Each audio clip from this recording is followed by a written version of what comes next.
కాశ్మీర్లో జరిగిన ఇస్లామిక్ ఉగ్రవాద చర్యను హిందూ చైతన్య వేదిక విశ్వ హిందూ పరిషత్ తీవ్రంగా ఖండించాయి. జరిగిన మారణకాండ మతం ఆధారంగా జరిగిందని వారు పేర్కొన్నారు. జమ్మూ కాశ్మీర్లో పర్యాటకులను టార్గెట్ చేస్తూ ముఖ్యంగా హిందువులని ఉగ్రవాదులు చంపడాన్ని హిందూ చైతన్య వేదిక విశ్వ హిందూ పరిషత్ తీవ్రంగా పరిగణించింది. అత్యంత దారుణంగా చనిపోయిన వారి కుటుంబాలకు తమ ప్రగాఢ సానుభూతిని తెలియజేసింది. బెంగాల్ నుండి కాశ్మీర్ వరకు కేవలం హిందువులను పేరు పేరున గుర్తించి చంపడాన్ని హిందూ సమాజం ఇప్పటికైనా గుర్తించి ఇటువంటి దాడులను తిప్పికొట్టాలని వారు అన్నారు.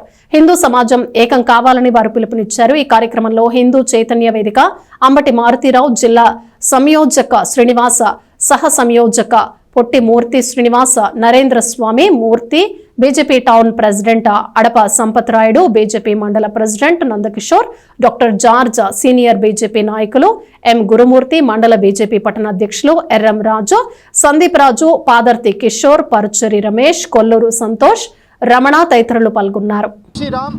నిన్న పెహల్గాంలో ఇస్లామిక్ తీవ్రవాదులు హిందువుల మీద చేసిన దాడులు చాలా అమానుషం.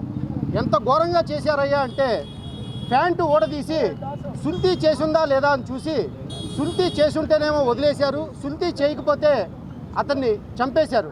అలానే సునీల్ లతానీల్ అని ఒక క్రిస్టియన్ ఉన్నాడు. అయ్యా నేను హిందువుని కాదు, నేను క్రిస్టియన్ని, నా ఐడెంటిటీ కార్డు చూడండి అన్నా కానీ వాళ్ళు వినకుండా వాళ్ళ చేత కల్మా చదివించి వాళ్ళని అమానుషంగా చంపారు.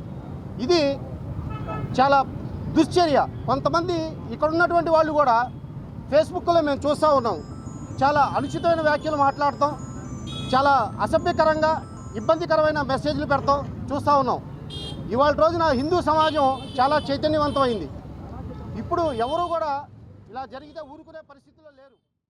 ఒక పర్యాటక ప్రదేశానికి వెళ్ళి అక్కడ అందాలు చూద్దామని వెళ్ళినటువంటి ఒక పర్యాటకుల్ని ఇలాంటి ఉగ్రవాదులు అనేటువంటి వారు వచ్చి వారిని ఇలా చేయటం అనేటువంటిది చాలా చాలా తీవ్రమైనటువంటి ఈ దుశ్చర్య.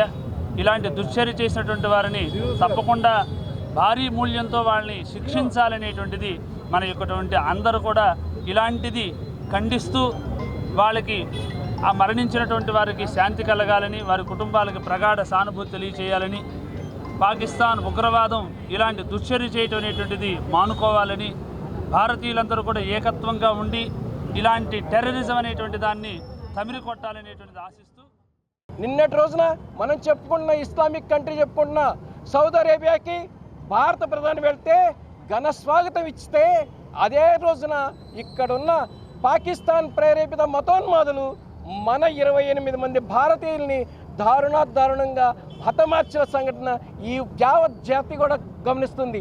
ఇలాంటి సంఘటనలు మళ్ళా పునరావృతం అయితే వీళ్ళల్లో కూడా ఐక్యత వస్తే ఈ దేశంలో ఉండడానికి అవకాశం లేకుండా పోతుందని గమనించుకోవాల్సిందిగా మతోన్మాదులకు మద్దతు ఇస్తున్న వ్యక్తులు చెప్తున్నాం.